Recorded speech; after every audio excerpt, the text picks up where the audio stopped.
Hello again. Here we are with Bedroom Talk with Dwayne and Becky, and we're continuing on with these propositions, and now we're on Proposition 57. And this is the criminal sentences, parole, juvenile criminal proceedings, and sentencing. It's an initiative, constitutional amendment, and statute. So take it away, dear.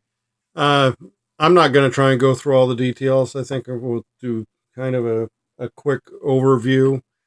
Basically, there's pressure on California from um, rulings that have said we have overcrowded prisons. We need to reduce our prison population.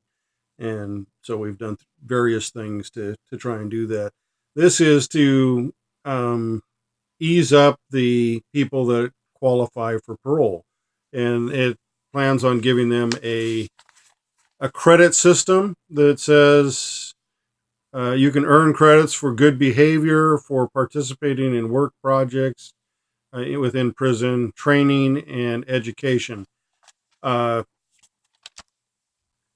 and so that and a few other things that have been adjusted would increase the number of people that were eligible for parole. They would go before parole uh, hearings and potentially be released out on parole to the public, reducing the prison population. It also changes some things to do with juvenile offenders and would probably move more of them.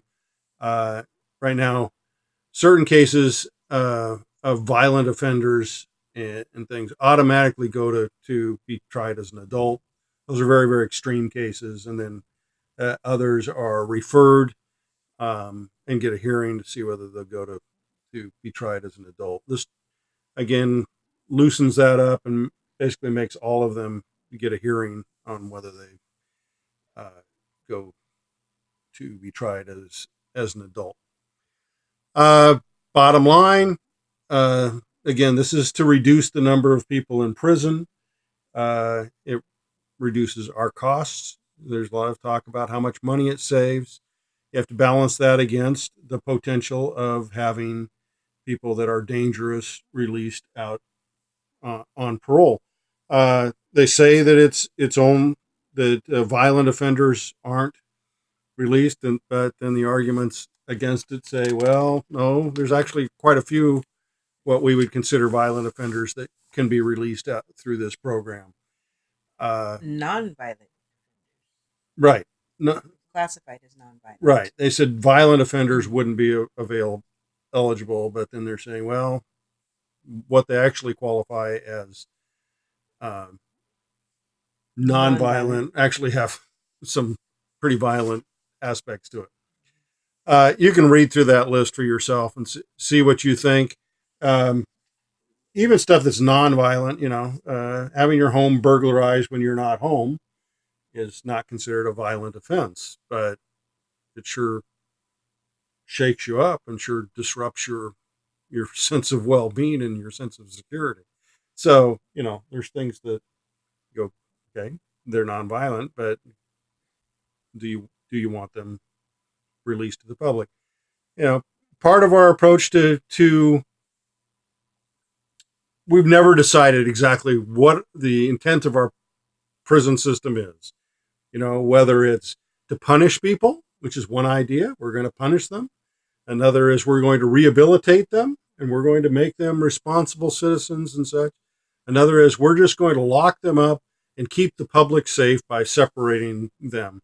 And because we don't have a consistent system and a consistent philosophy of how we handle criminal justice, we end up with this hodgepodge of things that in many ways is pretty ineffective. Uh, so if you're one of those people that says just lock them up and keep me safe, then you probably want to vote no on this. And actually, a lot of people that I respect have said vote no. I'm going to vote no. Uh, Others that say no, we're locking up too many people too long for too many reasons, and we need to find ways to get them back into society. Then you probably want to vote yes on this. And the cost issue is always okay. What's the cost in keeping them in prison? And what's the cost? Versus Potential keeping thing people of safe. releasing people that maybe will reoffend as criminals into the public. That's a cost you're going to have to decide for yourself. So, my recommendation is no, but everybody gets to vote. That's what this is about. So, think carefully about it. Talk to you next time.